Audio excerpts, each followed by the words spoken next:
I am doing some stenciling on my wall, my new staging wall back there, and I just got done doing this live for a redesign, but I figured why not just do it for you guys too. Why not just do it for my favorite people, right? So I am doing a stenciling on the wall that I just finished.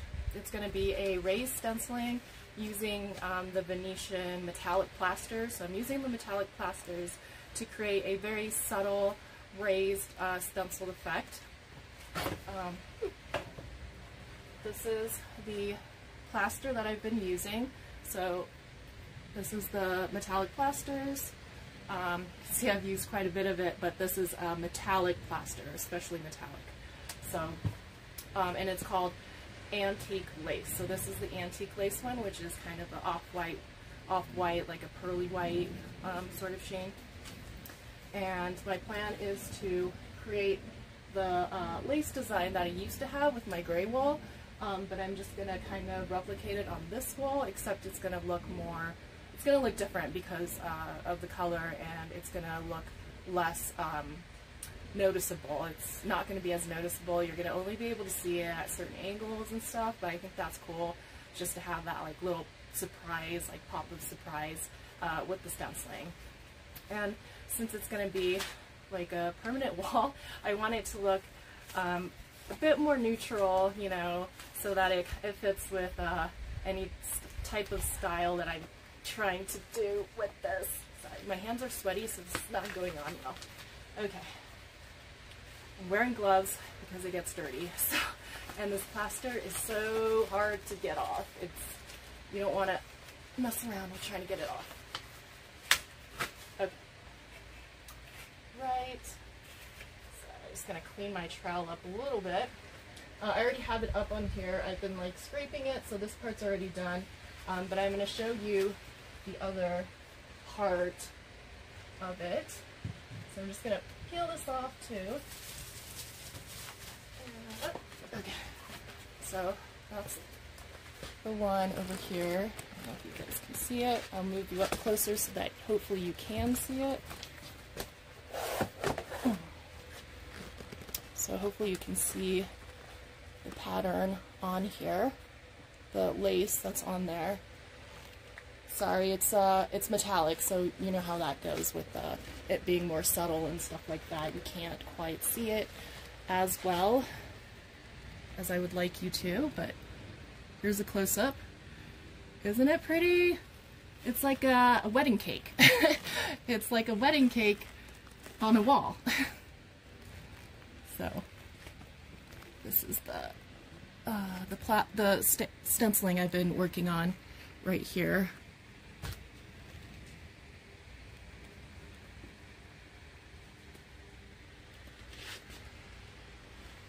And I've gotten down here. So I'm kind of like trailing across the wall as I go, but I will be kind of doing the 2 rows here so that I let the other row dry enough so that I can overlap it without it, you know, smushing it and like not getting the details on correctly. So yeah.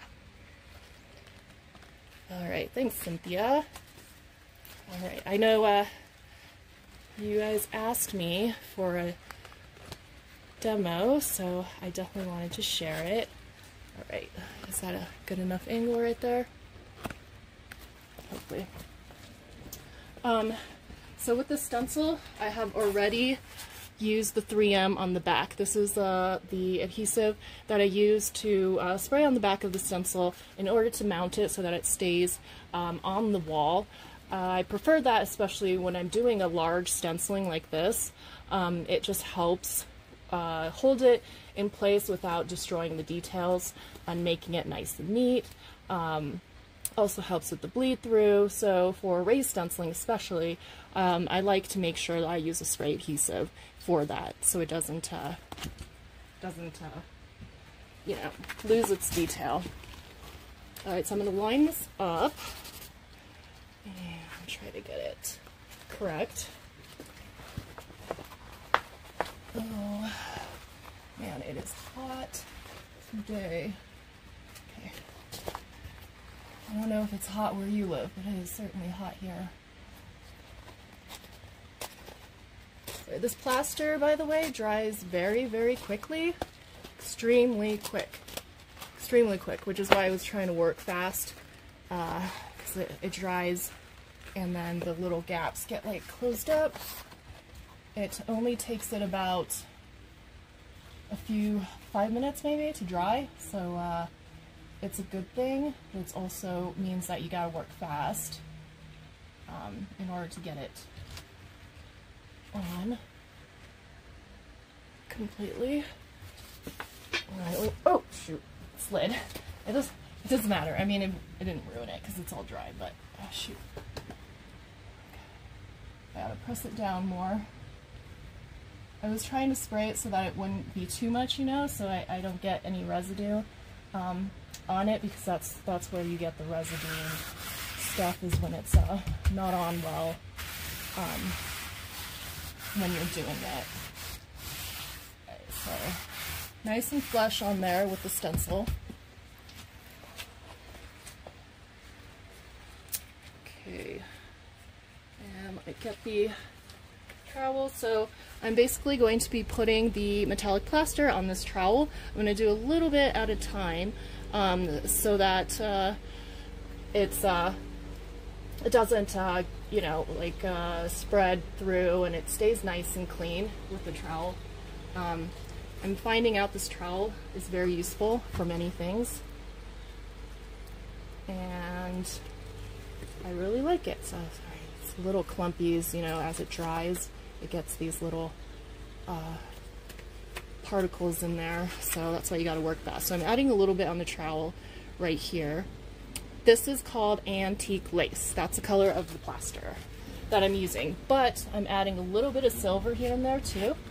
I've decided it actually looks really nice with a little bit of silver here and there, so I'll be doing that with the antique lace.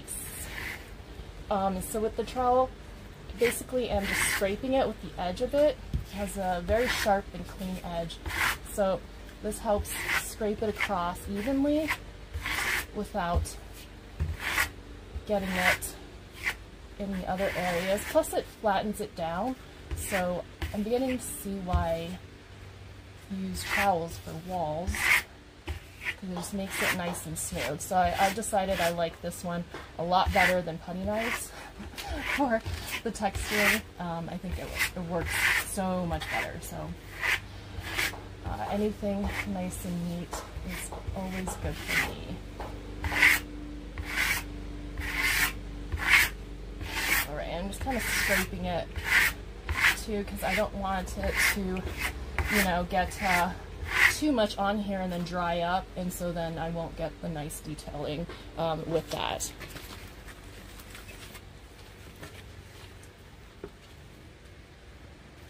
Alright, so I'm just adding a little bit more on the trowel. This is called antique lace. Stencil in the water in between applying. No, I don't have to for this one, because it doesn't like it dries so fast, so it's not like smearing it on here. Actually, it's pretty dried on top of the stencil, which is nice.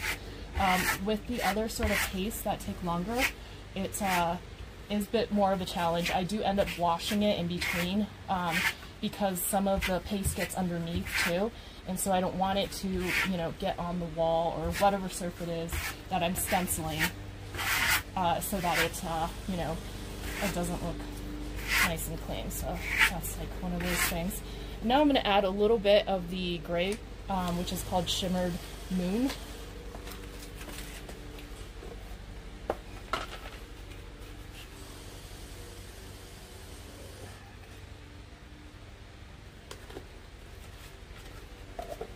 Just dabbing some of it. So this is called Shimmered Moon. This is the gray that I was scraping across to when I was doing this wall, to give it a little bit of a silver metallic shine to it.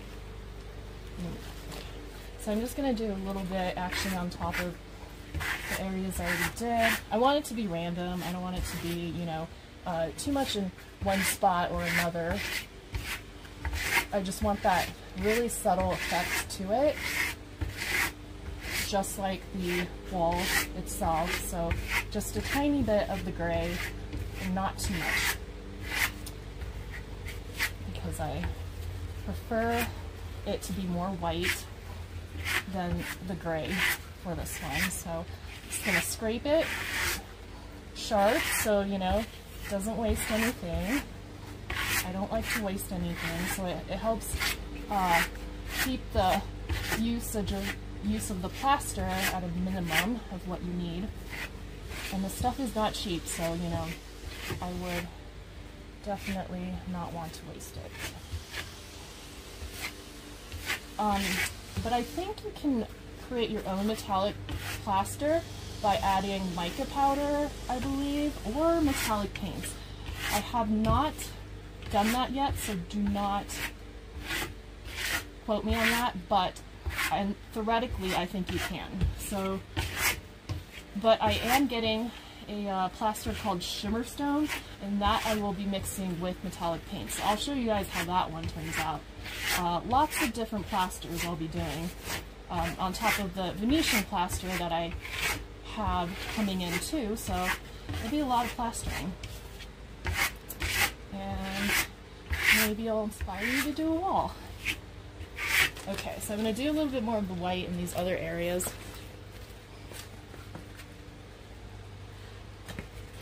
So just a little bit on the trowel again as I scrape it. And I can kind of see the areas. It's usually around the edges that I miss because, you know, not enough of the paste gets on there. So just gotta especially pay attention to the edging. It's a bit difficult to see because it's white. The gray is a lot easier to see. But since I'm using white, I'm just trying to be extra careful missing areas.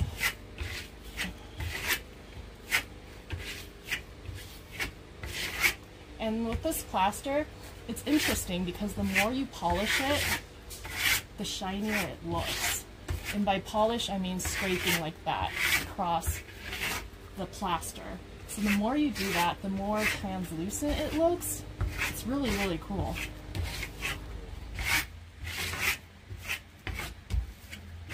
Which is why I'm going to be doing my marbling technique with plaster, so that should be fun. I'm going to do it on a dresser top that I have as a custom, and it's going to be the metallic plaster marbling.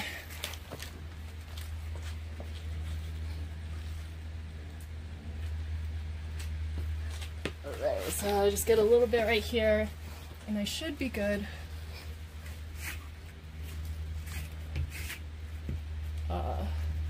My original plan was not really to do this across the whole wall, but once I saw how pretty it looked, I decided to change my mind. So I was originally going to do it like a little bit here and there, but I love the way this looks so much that I want it on the entire wall. But originally that was not my plan. That was not my intention. But it's good to be adaptable, you know?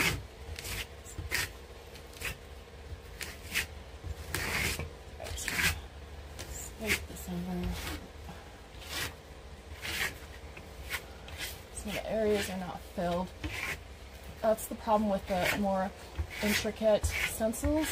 If you are a beginner and haven't done, you know, raised stenciling before, I recommend using a stencil that has more of a larger area and space. It's easier to do. So practice doing that before you take the leap into doing raised stencils with these stencils that are more ornate and have more details to them.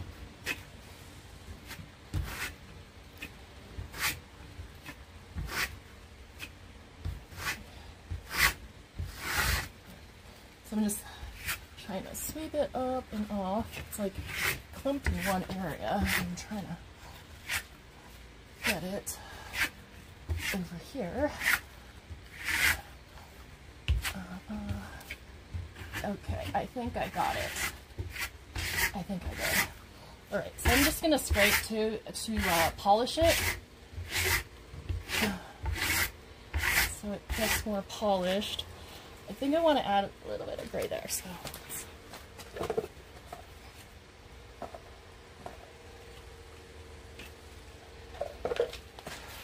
sorry, my perfectionist nitpicking.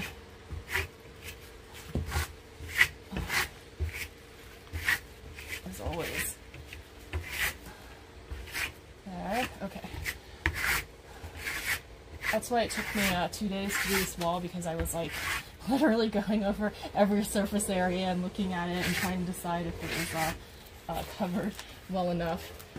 Alright, so I'm going to take this off.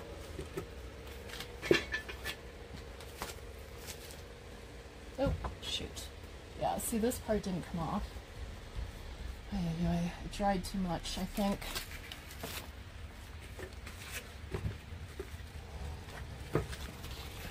I dried too much in between my lies. So.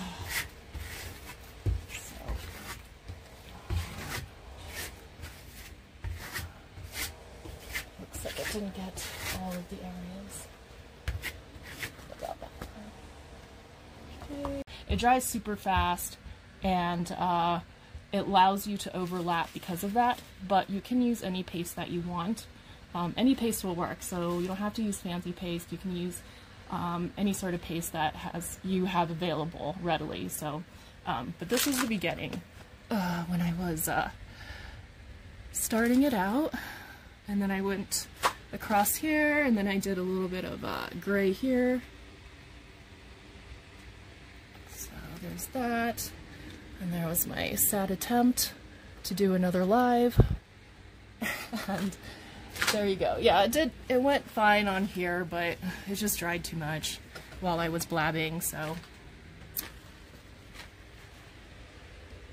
How do I clean it? I have to rinse it off with, for these, I rinse it off with soap and scrubby, so I'm going to use my scrubby soap and soak this a bit to get off all of this plaster and stuff so that I can use it again.